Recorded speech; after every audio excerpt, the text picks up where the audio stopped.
आज हम शुरू करते हैं सूक्ष्मजीव मित्र एवं शत्रु का दूसरा भाग। आशा है कि पहला भाग आपने ध्यान से देखा होगा और सारी चीज़ों को समझा होगा। आपको पता चल गया होगा कि सूक्ष्मजीव कितने छोटे जीव होते हैं कि उन्हें देखने के लिए हमें यंत्रों की आवश्यकता पड़ती है। उसके बाद हमने देखा कि 5 तरह के सूक्ष्मजीव होते हैं: बैक्टीरिया, वायरस, प्रोटोजोआ, कवक एवं शैवाल। आज हम इसका दूसरा भाग शुरू करेंगे। तो आइए शुरू करते हैं सूक्ष्मजीव मित्र एवं शत्रु। पिछला भाग जहां हमने छोड़ा था वो था सूक्ष्मजीव और हम। हमारे जीवन में सूक्ष्मजीव का क्या कार्य है। तो सबसे पहली बात कि वो हमारे जीवन में बहुत महत्वपूर्ण है। उनमें से कुछ सूक्ष्मजीव होते हैं जो हमारे लिए लाभदायक है, हमें फायदा पहुंचाते हैं, लेकिन कुछ सूक्ष्मजीव हमारे लिए हानिकारक भी है, हमें नुकसान पहुंचाते हैं।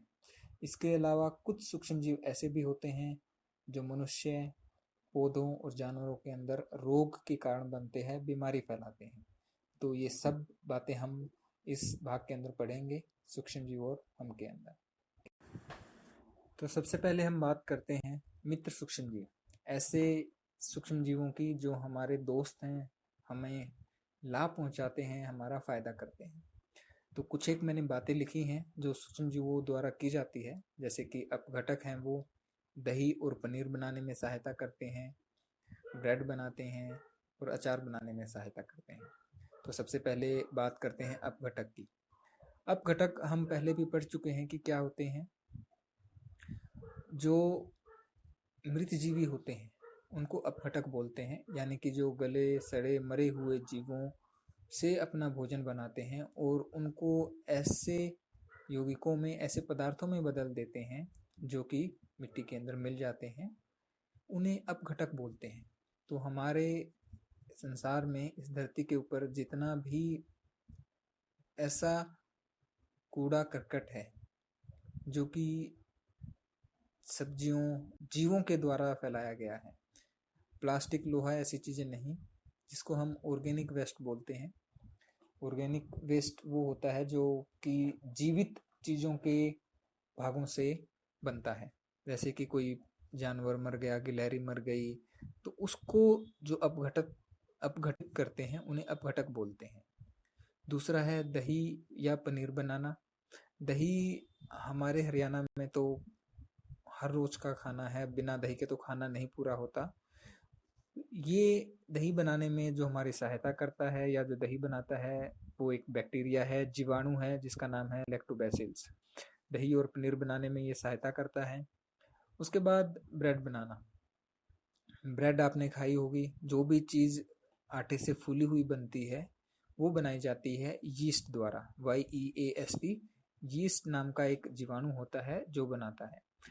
जब हम आटे के अंदर उसको गूंथ कर थोड़ा सा उसके अंदर यीस्ट छोड़ देते हैं तो यीस्ट बहुत जल्दी वृद्धि करता है, जनन करता है, वृद्धि करता है, और इस प्रक्रम में बहुत ऊष्मा उत्पन्न होती है और कार्बन डाइऑक्साइड उत्पन्न होती है। कार्बन डाइऑक्साइड जो गैस बनती है उसके कारण वो ब्रेड फूल जाती है और जो ऊष्मा उत्पन्न होती है उसके कारण वो पक जाती है। तो ब्रेड बनाने में सहायता करते हैं। उसके बाद है अचार बनाने में सहायक है।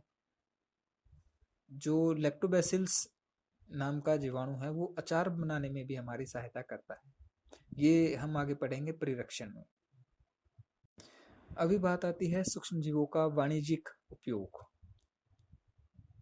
अर्थात सूक्ष्म जीव हमारी फैक्ट्रियों में भी काम आते हैं। बहुत सारी चीज़ें बनाने के लिए सूक्ष्म जीवों का उपयोग किया जाता है, जिसमें सबसे जो मशहूर है वो है अल्कोहल, शराब और एसिटिक एसिड। अल्कोहल और शराब लगभग सिनोनिम्स यूज किए जाते हैं, प्रयोग करते हैं कि जैसे एक ही बात हो, लेकिन अल्कोहल बहुत प्रकार का होता है। उनमें से एक अल्कोहल शराब होती है। बाकी अल्कोहल इंडस्ट्री में काम आते हैं, फैक्ट्रियों में काम आते हैं, उद्योगों में काम आते हैं, अलग अलग कामों के लिए। तो एक यीस्ट नाम का, जिसे हमने भी देखा था ब्रेड बनाने में काम आता है, बिल्कुल वही जीवाणु अल्कोहल भी बनाता है, शराब भी बनाता है, एसिटिक एसिड भी बनाता है। ये शुगर यानी कि कार्बोहाइड्रेट, स्टार्च के ऊपर जीवित रहते हैं उनको खाते हैं और ऑक्सीजन की अनुपस्थिति में ये अपना भोजन करते हैं। उसको एनएरोबिक रेस्पिरेशन बोलते हैं, बिना ऑक्सीजन के जो रेस्पिरेशन होता है। तो बिना ऑक्सीजन के जब ये भोजन बनाते हैं अपना, तो अल्कोहल बनती है। फैक्ट्रियों में शराब बनाने के लिए, अल्कोहल बनाने के लिए यीस्ट नाम के जीवाणु का प्रयोग किया जाता है। अब एक ऐसी प्रक्रिया जो हजारों सालों से होती आई है और उसका हम पता लगा पाए 1857 में। लुई पास्चर ने 1857 के अंदर खोजी ये प्रक्रिया जिसका नाम है किण्वन या फर्मेंटेशन। फर्मेंटेशन वो प्रक्रिया है, वो प्रोसेस है जिसके अंदर यीस्ट नाम का जीवाणु शुगर यानी कि शर्करा के ऊपर अभिक्रिया करके उसको अल्कोहल या शराब में बदल देता है। ये केवल एक जीवाणु की बात है। अगर कोई जीवाणु किसी पदार्थ को दूसरे पदार्थ में बदलता है तो वो फर्मेंटेशन ही कहलाती है। जैसे दूध से दही में बदलना, वो भी एक फर्मेंटेशन ही है। अचार का बनना भी एक फर्मेंटेशन ही है। लेकिन जो फर्मेंटेशन हम इस्तेमाल करते हैं, जिस प्रक्रिया के लिए प्रयोग करते हैं ज्यादातर, वो है शर्करा से अल्कोहल बनाना। और इस विधि का उपयोग आप किसी भी इतिहास में देख लीजिए, भारत के अंदर भी बहुत जड़ी बूटियों दवाइयों के अंदर 5000 ईसा पूर्व के अंदर भी इस प्रोसेस का प्रयोग किया जाता रहा। लेकिन लुई पास्चर से पहले इस प्रोसेस को, इस अभिक्रिया को एक रासायनिक अभिक्रिया समझा जाता था। लुई पास्चर ने बताया 1857 के अंदर कि ये अभिक्रिया यीस्ट नाम के जीवाणु द्वारा की जाती है। तो इसके साथ बायोलॉजी भी जुड़ी हुई है। तो आप देख सकते हैं कि हमारे घर के लिए भी और फैक्ट्रियों के लिए, उद्योगों के लिए भी फर्मेंटेशन जो प्रोसेस है वो कितनी लाभकारी है। अब बात आती है सूक्ष्म जीवों का औषधीय उपयोग। तो जरा सोचिए कि वो सूक्ष्म जीव जिन्हें हम देख भी नहीं सकते, क्या वो दवाई के रूप में काम आ सकते हैं? जी बिल्कुल। अभी मैं आपको थोड़ी पुरानी बात बताता हूँ। जब ये बात है 1929 से पहले की, काफी पहले की।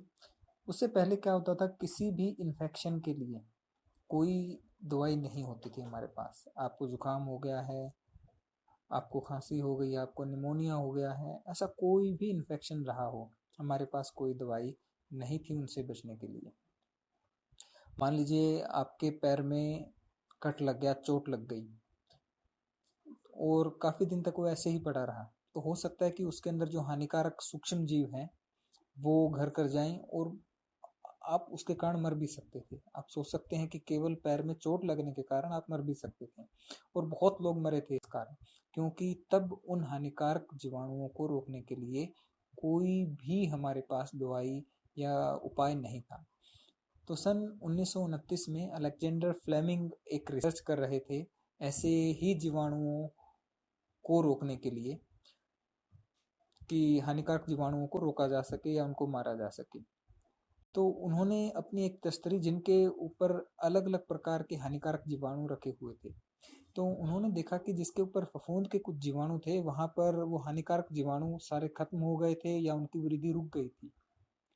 तब उन्होंने पाया कि जो फफूंद जीवाणु है वो वृद्धि को रोक देता है। अगर आपको याद हो तो मैंने जब फफूंद के बारे में पढ़ाया था तो मैंने आपको कहा था कि पेनिसिलिन के बारे में मैं आपको आगे बताऊंगा। इस प्रकार जो ये फफूंद थी वो फफूंद थी पेनिसिलिन से बना था, और ये जो दवाई बनाई गई इसका नाम था पेनिसिलिन। और 1929 के बाद अमेरिका ने इसका इस्तेमाल किया द्वितीय विश्व युद्ध में अपने सैनिकों को बचाने के लिए, और ये पहली प्रतिजैविक या एंटीबायोटिक दवाई थी जो दुनिया में बनी थी। अब मैं आपको बताता हूँ प्रतिजैविक क्या होती है। ऐसी औषधि जो बीमारी पैदा करने वाले सूक्ष्म जीवों को नष्ट कर देती है उसे प्रतिजैविक या एंटीबायोटिक कहते हैं। आजकल बहुत सारी एंटीबायोटिक चलती है, बहुत सारी, इतने कि हम नाम भी नहीं गिना सकते। इनमें से कुछ एक के नाम मैं बता रहा हूँ: स्ट्रेप्टोमाइसिन, टेट्रासाइक्लिन, एरिथ्रोमाइसिन, सिफोप्रोक्सिन, बहुत बहुत सारी आती हैं। ये काफ़ी पुरानी है, आजकल नई नई भी आ रही है। लेकिन जब भी हम औषधियों का प्रयोग करते हैं हमें बहुत ध्यान से करना चाहिए, एंटीबायोटिक औषधियों का खासकर। क्योंकि अगर हम बिना मतलब के, बिना कारण के ये एंटीबायोटिक औषधियाँ लेते रहेंगे तो इनका असर आगे जीवाणुओं के ऊपर कम होने लग जाएगा और ये असर नहीं कर पाएगी। जीवाणु इनके लिए प्रतिरोधक क्षमता बना रहे हैं। जब तक आपको डॉक्टर लिख कर ना दे तब तक आप किसी भी एंटीबायोटिक या प्रतिजैविक का उपयोग ना करें।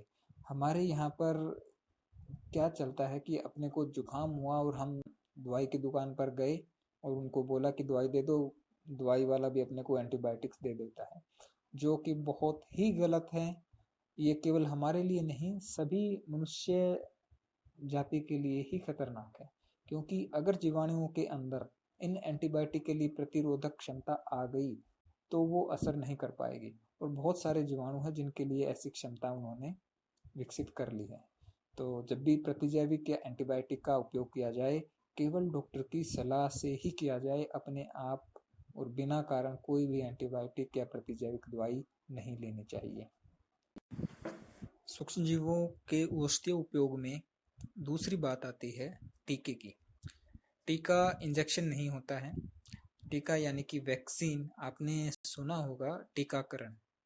वैक्सीन या टीका एक ऐसी चीज है जो बहुत सारी बीमारियों से बचाव के लिए उपयोग किया जाता है।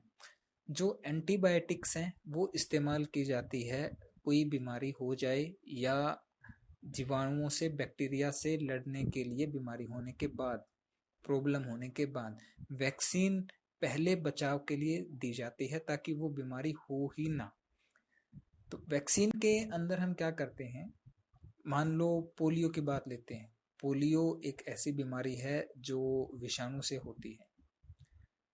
तो पोलियो के जो विषाणु हैं उनको हम लेकर उनको मतलब इतना कमजोर कर देते हैं कि वो हमें बीमार ना कर पाए।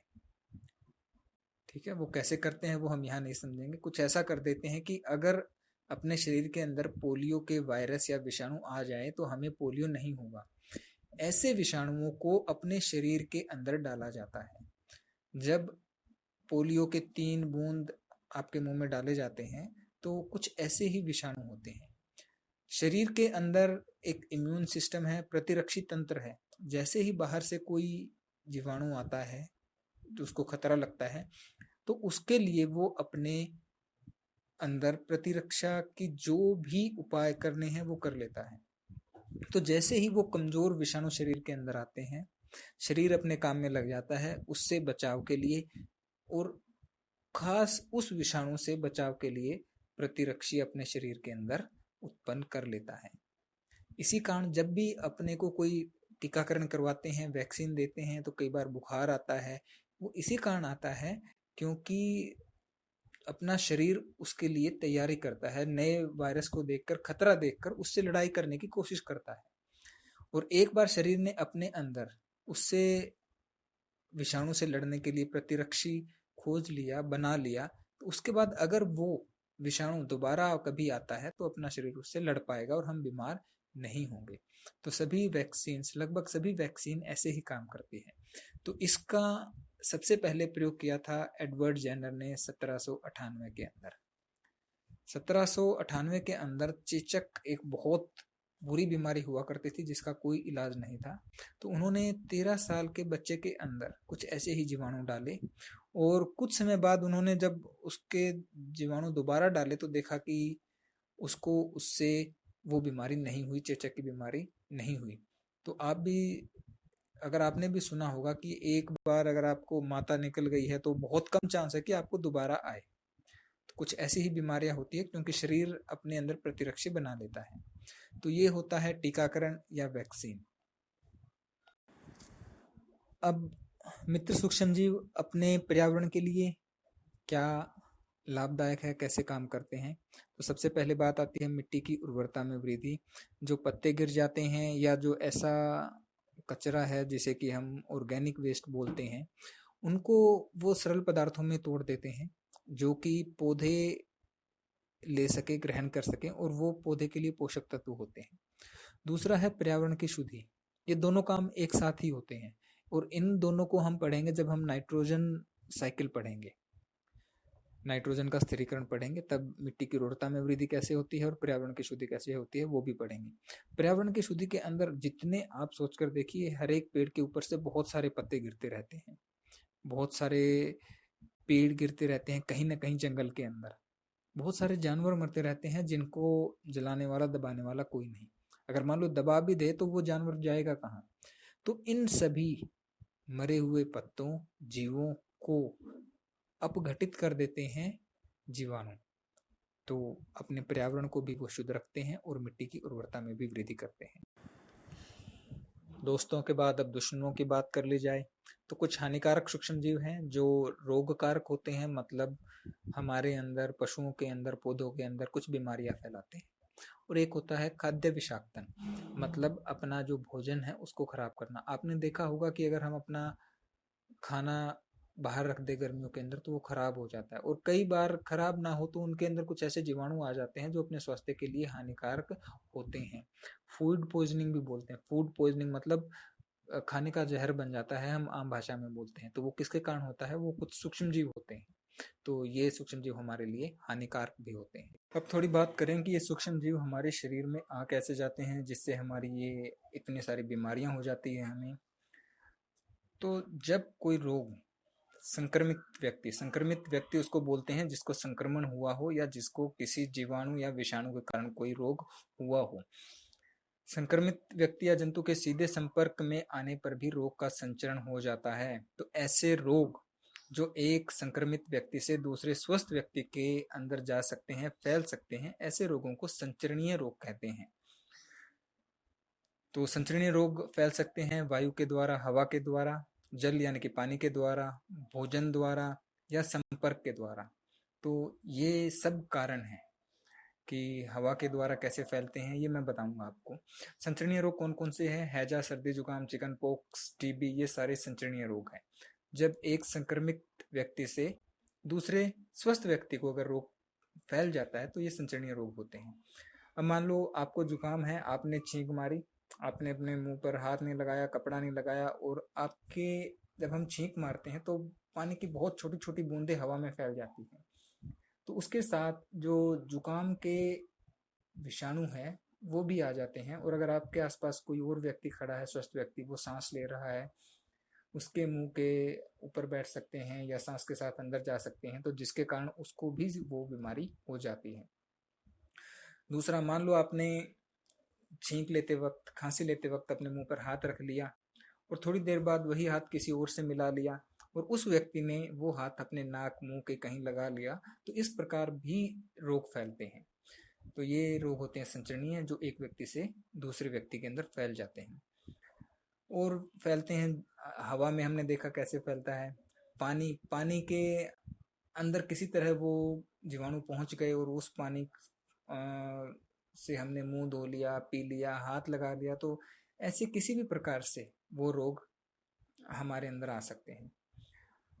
दूसरी बात है, कुछ ऐसे कीट होते हैं, ऐसे जीव होते हैं जो रोग वाहक होते हैं, जो बीमारी को एक जगह से दूसरी जगह पहुंचाते हैं, जैसे कि घरेलू मक्खी और मच्छर। मक्खियां बहुत सी गंदी जगहों पर बैठती है, वहां पर बहुत सारे जीवाणु होते हैं, हानिकारक जीवाणु भी होते हैं। तो जहां मक्खी बैठेगी वो मक्खी के साथ चिपक जाएंगे, और जब मक्खी आकर अपने खाने पे बैठती है, रोटी पे बैठती है, अपने कपड़ों में बैठती है, तो वो जीवाणु वहां से अपने खाने के अंदर स्थानांतरित हो जाते हैं, और जैसे हम वो खाना खाते हैं हम भी बीमार हो जाते हैं।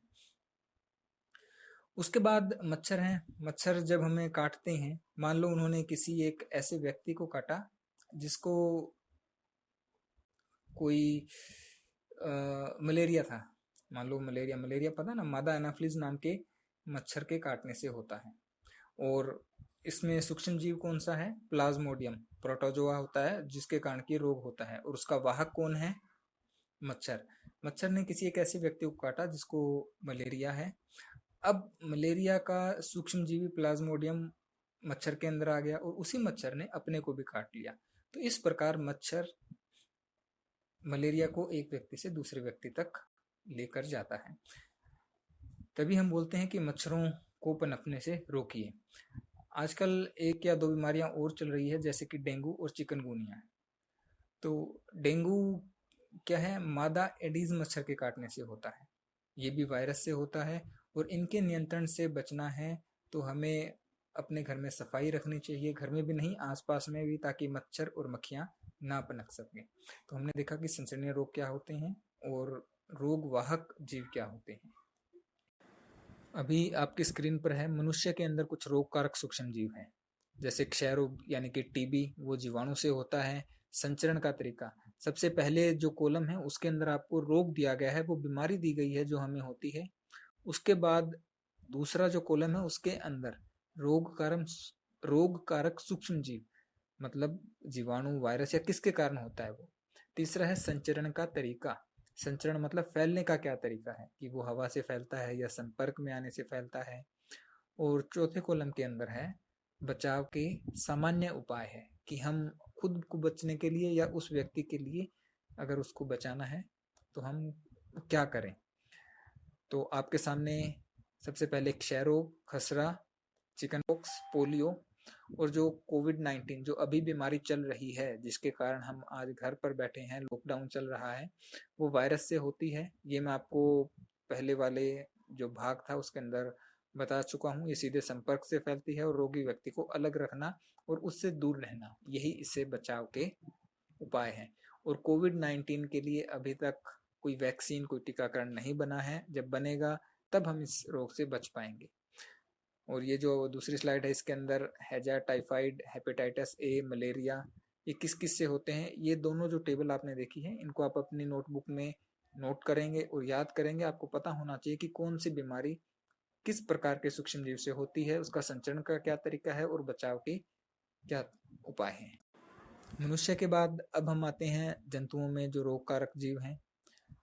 एक एंथ्रेक्स है जो एंथ्रेसिस नामक जीवाणु द्वारा मवेशियों में होता है। मवेशियों का मतलब जानवरों के अंदर, जो हम पालतू जानवर पालते हैं उनके अंदर ये पाया जाता है। दूसरा है खुर एवं मुंह का रोग, गाय भैंसों में ज्यादा होता है और ये वायरस यानी कि विषाणु से फैलता है। कुछ एक आपने सुना होगा बर्ड फ्लू होता है जो कि पक्षियों के अंदर होता है, स्वाइन फ्लू होता है जो कि पिग्स या सुअर के अंदर होता है। तो बहुत सारे ऐसे जीवाणु हैं जो जंतुओं में भी रोग उत्पन्न करते हैं। मनुष्य और जानवरों की तरह पौधों में भी रोग उत्पन्न करने वाले जीवाणु होते हैं। आपके सामने स्क्रीन पर दिख रहा होगा, नींबू, गेहूं और भिंडी के लिए हमने कुछ रोग बताए हैं और सूक्ष्म जीव किससे वो फैलते हैं। और पौधों के लिए भी जीवाणु होते हैं और रोग होते हैं। सबसे पहले है नींबू कैंकर। आपने कई बार देखा होगा नींबू के ऊपर काले रंग के धब्बे से हो जाते हैं, तो उस रोग का नाम है नींबू कैंकर, जीवाणु से फैलता है और संचरण का तरीका है वायु। इसी प्रकार गेहूं की रस्ट कवक से होता है, भिंडी की पीत वायरस से होता है। ये भी आपको आपकी नोटबुक में नोट करने हैं, याद करने हैं। अब हम बात करते हैं खाद्य परिरक्षण की।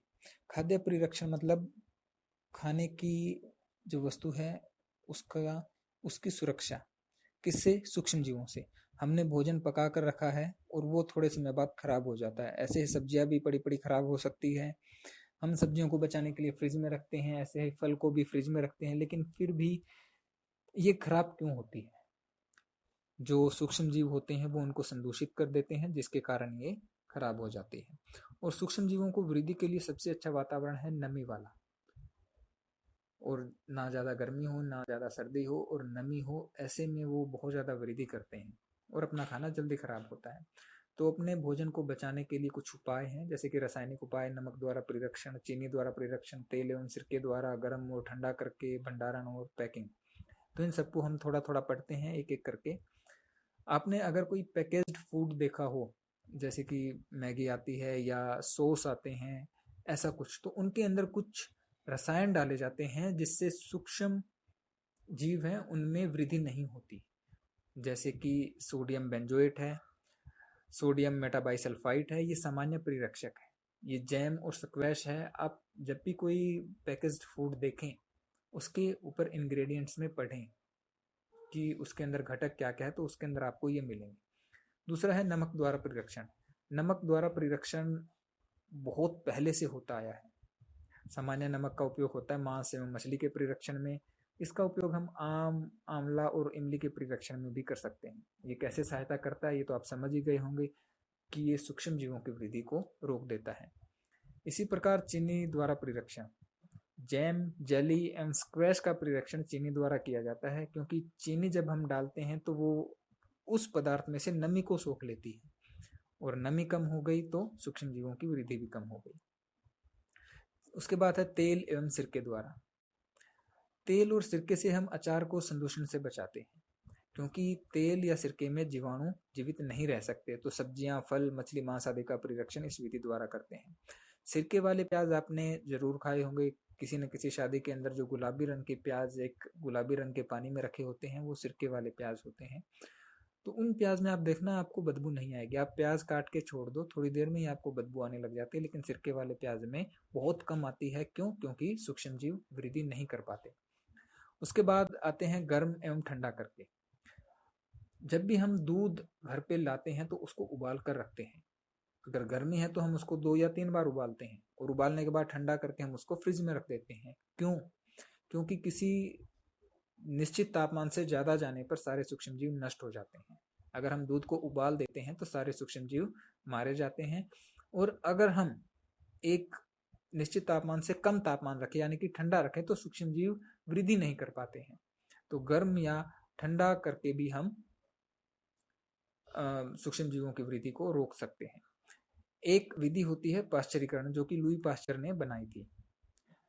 इसके अंदर हम क्या करते हैं, दूध को 70 डिग्री सेल्सियस तक 15 या 30 सेकंड के लिए गर्म करते हैं, फिर उसको जल्दी से ठंडा कर देते हैं, और इस प्रकार सूक्ष्म जीव है वो उनकी वृद्धि रुक जाती है, वो वृद्धि नहीं कर पाते हैं या मर जाते हैं। और इस प्रक्रिया की खोज किसने की थी? लुई पाश्चर ने। जो अपने पास पैकेज्ड दूध आता है, थैली वाला दूध आता है, उसे इसी विधि के द्वारा पाश्चरीकृत किया जाता है। उसके बाद आती है भंडारण एवं पैकिंग। तो कुछ वस्तुओं को हम ऐसे भंडारित कर सकते हैं, सील कर सकते हैं कि उसके अंदर हवा ना जाए, और जब हवा नहीं जाएगी तो नमी भी नहीं होगी, नमी भी नहीं होगी तो क्या होगा कि उसके अंदर सूक्ष्म जीवों की वृद्धि नहीं हो पाएगी। आपने कुरकुरे या फिर चिप्स खाए होंगे, उन पैकेट के अंदर बहुत ज्यादा हवा भरी होती है और चिप्स कम होते हैं। वो इसी कारण होती है कि उसके अंदर हवा नहीं, नाइट्रोजन भरी जाती है, और नाइट्रोजन के अंदर नमी नहीं होती, नमी नहीं होती तो उसके अंदर सूक्ष्म जीव वृद्धि नहीं कर पाएंगे। बात आती है नाइट्रोजन चक्र की। नाइट्रोजन चक्र मैं आपको अच्छी तरह से एक अलग वीडियो में समझाऊंगा, आपको मैं थोड़ा सा अभी बता देता हूँ। नाइट्रोजन चक्र के अंदर होता क्या है कि वायुमंडल के अंदर जो नाइट्रोजन है वो ना तो पौधे इस्तेमाल कर सकते हैं, ना कोई जीव यानी कि जंतु इस्तेमाल कर सकते हैं, लेकिन सभी को वृद्धि के लिए प्रोटीन चाहिए, और प्रोटीन के अंदर नाइट्रोजन का होना आवश्यक है। तो कुछ विधि द्वारा, जैसे कि तड़ित द्वारा नाइट्रोजन, या नीले और हरे शैवाल होते हैं, वो वायुमंडल से नाइट्रोजन को ऐसे यौगिकों में बदल देते हैं, नाइट्रेट, नाइट्राइट और अमोनिया के अंदर, जिनको कि पौधे ले सकते हैं। पौधे उसको ग्रहण करते हैं, पौधों के अंदर वो नाइट्रोजन प्रोटीन के रूप में आ जाती है, उसे हम खाते हैं, जंतु खाते हैं, हमें प्रोटीन मिल जाता है, नाइट्रोजन मिल जाती है। अब जब हम मर जाते हैं या जीव मर जाते हैं या वो पौधे मर जाते हैं, तो वही नाइट्रोजन कुछ अन्य जीवाणुओं के द्वारा जब अपघटित करते हैं ना, अपघटन के द्वारा वही नाइट्रोजन के यौगिक दोबारा नाइट्रोजन गैस बन जाते हैं और वायुमंडल में आ जाती है। तो ये चक्कर चलता रहता है, इसी को नाइट्रोजन चक्र बोलते हैं। इसे मैं एक नेक्स्ट वीडियो में आपको अलग से और पूरी डिटेल में समझाऊंगा, क्योंकि ये केवल आपकी क्लास में नहीं, आगे भी 9th में भी 10th में भी आपके काम आएगा। तो हमने सूक्ष्म जीवों की दुनिया देखी, अब बात है कि आप कितना सीख पाए हैं। तो ये मूल्यांकन आपको बताएगा कि आपने क्या समझा और क्या नहीं समझ पाए हैं। तो आप ये सारे क्वेश्चन आंसर जो आपके सामने लिखे हैं, इनको आप अपनी नोटबुक में नोट कर लीजिए।